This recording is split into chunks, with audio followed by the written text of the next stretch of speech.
Right, so welcome to our Time and Tide temporary exhibition, which is all about changes that have happened on the Tay in Dundee. So my name is David Lampard. I'm Curator of Natural Sciences, Geology and Invertebrate Zoology here at the museum, and I helped put the exhibition together. So I thought I'd give a talk for Scottish National Geology Month on actually one of the first things you see as you come in. And oddly, this involves some of the oldest things that we've got on show, but also the newest thing, because these are rocks from the Devonian period. I first discovered them a few years ago when part of our collection was in storage in an outside warehouse store that was used by other organisations as well. And in the corner of the store, I just noticed a few hundred sort of wooden boxes stacked up, and being nosy, I thought I recognised what they would be and had a look. And they turned out to be drill rock cores. And after a bit of investigation, I discovered they were made when they were looking at where to site the new V&A building. And the reason they were drilled is to check on the ground underneath the V&A, so that when they were putting the foundations in, they knew the state of the ground, whether it was soft or silty, or whether it was hard, so what sort of foundation they could put in and what sort of weight it would support. And we think as a result of that survey, the actual original plan for the V&A was to have it slightly further out in the Tay, but because of what they'd found, they moved it indoors. But the rock cores themselves actually allow us to look back into the past at the history of this area. So what we know historically is that the rocks we've got were actually formed or laid down during the Devonian period. And in this area, we've got two sorts of rocks. From the north, there was a high range of mountains, we believe, possibly around where the Cairngorms are now, and they had been started to erode, bringing sand down in enormous rivers, and that was deposited to the north of us and coming into Dundee, and that's forms what is now called the Old Red Sandstone. To the south of us, there were also volcanic eruptions from what's called the Ochil volcanic section, and they sort of met in this area, and where the V&A is more or less on that boundary. So what we discovered is the boundary isn't like a straight line. There were times when, if you like, there was volcanic eruptions and they laid down volcanic rock, and then that sort of slowed down, and then there'd be more deposits of sandstone. So it's a bit like a cake with layers, alternative geology, some sandstone and some volcanic.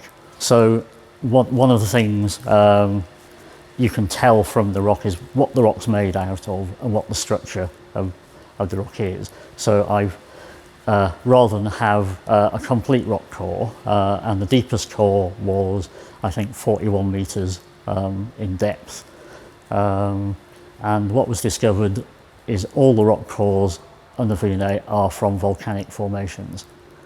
And we have some sort of interesting ones here. So the first thing we noticed, if you like, is the first one we can see is actually quite crumbly, and they found this in certain sections of the core where the rock is actually broken up, and it's made up of lots and lots of, I suppose you call it, small pebbles and stones all mixed together. And this is called an agglomerate, which is just a sort of technical term for a load of mixed rocks and pebbles. And the understanding there is this was actually part of a land surface about 400 odd million years old, where it had actually been worn away. And then as we get deeper in, we noticed it's not a smooth, continuous rock all the way around. It's volcanic rock with little lumps in it, and these little lumps are called clasts, and it's where a sort of lava flow has had bits of other volcanic rock fall into it before it was set. Also, we have some white sections here which are crystals, and I think these are called phenocrysts. So it's fairly similar, and of course towards the top of the section the rocks are red, and this is essentially rust. It's iron oxide that's in the rock, and as that oxidizes it turns it red, a bit like the Old Red Sandstone. And there's also evidence of, as we call, earthquake activity, where the rock has actually been ground up into like a mud, and that mud has reset again with some of these little stones in it. And as we go down, the rocks become grey, again with more crystals in it. And these are formed because the ground, even though it was unstable, so even as the volcanic layers were being sort of laid down, they were being disturbed, so cracks were appearing in it and other minerals were getting into the gaps. So it's quite interesting that as far as it went down, I think it's all basalt with a bit of andesite at the top. And it's just the way we can look at how rocks are formed and basically the structure underneath us.